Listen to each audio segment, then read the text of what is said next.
Fellow Ghanaians, once again, good evening. Today is the 6th time I'm coming into your homes since we began our collective effort to combat the coronavirus pandemic and to implement measures aimed at containing and defeating it. I have, first of all, to tell you how proud and privileged I am to be your president, not just to fight for you, but also to fight with you and to help shepherd our country out of this crisis.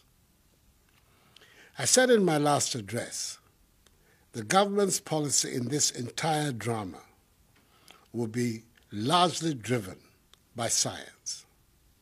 We will, as much as possible, be guided by the data with our focus on the 3 T's, that is tracing, testing, and treatment. We now see that the decision to close down our borders has been justified.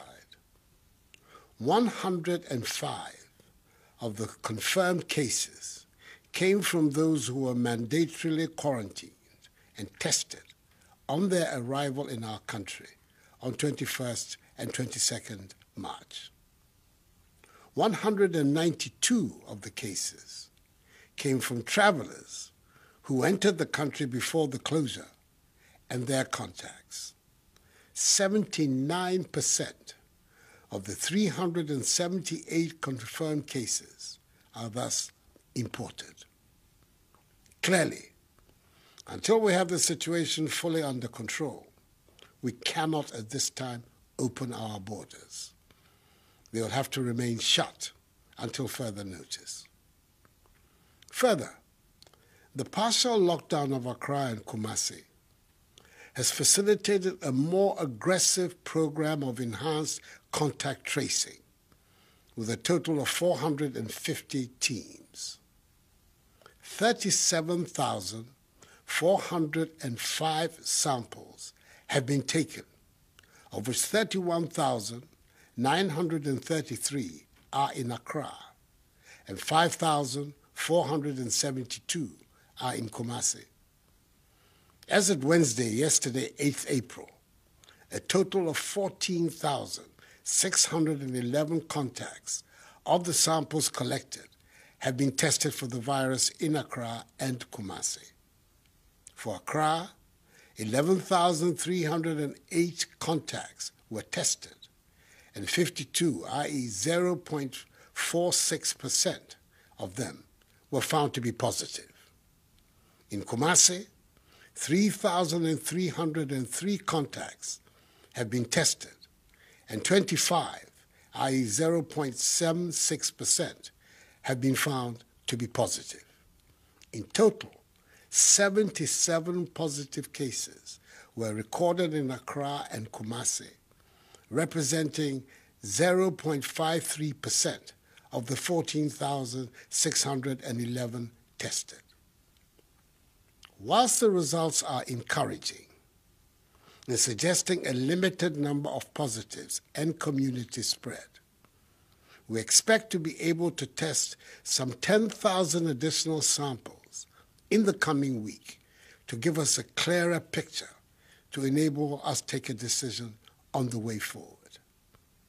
It appears that our common efforts have been modestly successful in containing the virus and minimizing the spread. Undoubtedly, the decisions taken from day one to act quickly and decisively and impose what may have seemed like harsh restrictions have now proven to be effective and have saved a lot of lives. However, this fight is not yet over, and we are by no means out of the woods yet. As I said, we now have in total 378 confirmed cases of infections, with 6 deaths, 4 recoveries, 2 in critical condition, and the remaining 370 are mild cases who are in isolation and either being managed at home or at treatment centers. Fellow Ghanaians, I've come to you this evening to ask for your continued patience as we continue to implement and extend the efforts that have so far proven to be helpful. It is important that we stay the course and bear with the difficulties that come with it. The final result, hopefully, will be freedom from the virus.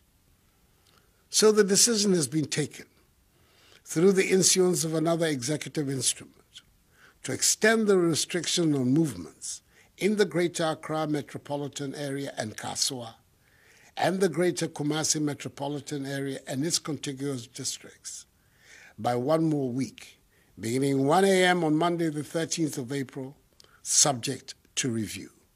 As part of measures to mitigate the effects of the pandemic on the social and economic life of the country, I indicated in my last speech the government will absorb water bills for all Ghanaians for the next 3 months, i.e. April, May, and June.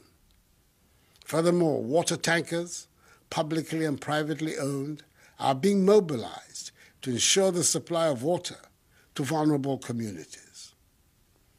We have decided on further measures of mitigation for all Ghanaians for the next 3 months, i.e. April, May, and June. Government will fully absorb electricity bills for the poorest of the poor, i.e. for all lifeline consumers.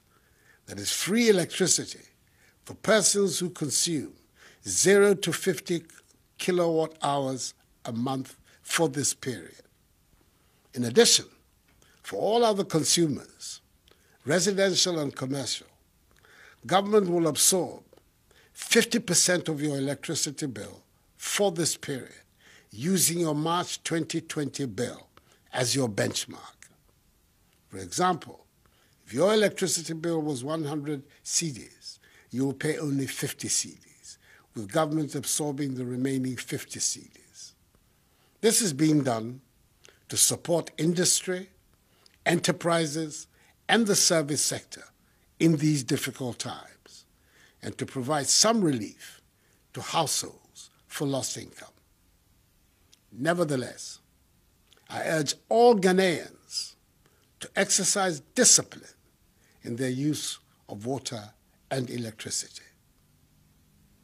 The food items being distributed in Accra and Kumasi to the vulnerable and needy are being done through NADMO and the Metropolitan, Municipal, and District Chief Executives, with the assistance of the faith-based organizations, to whom I'm rendering a special word of gratitude.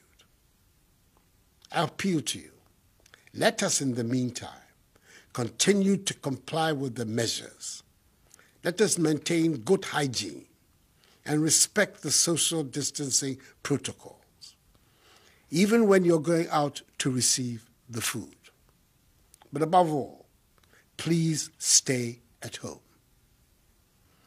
There have been unfortunate incidents of some persons in some parts of the affected areas where the restrictions are in force, flouting the regulations and continuing with the business as usual attitude, even to the extent of confronting members of the security services.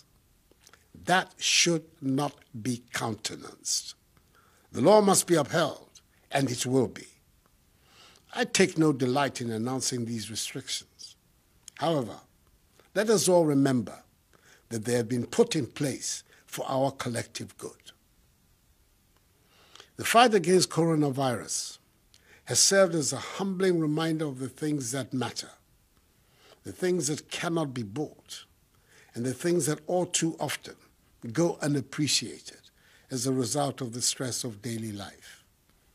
I refer to the health of those we love, the freedom to work and to congregate, the luxury of spontaneity, and the simple comfort of a handshake or a hug.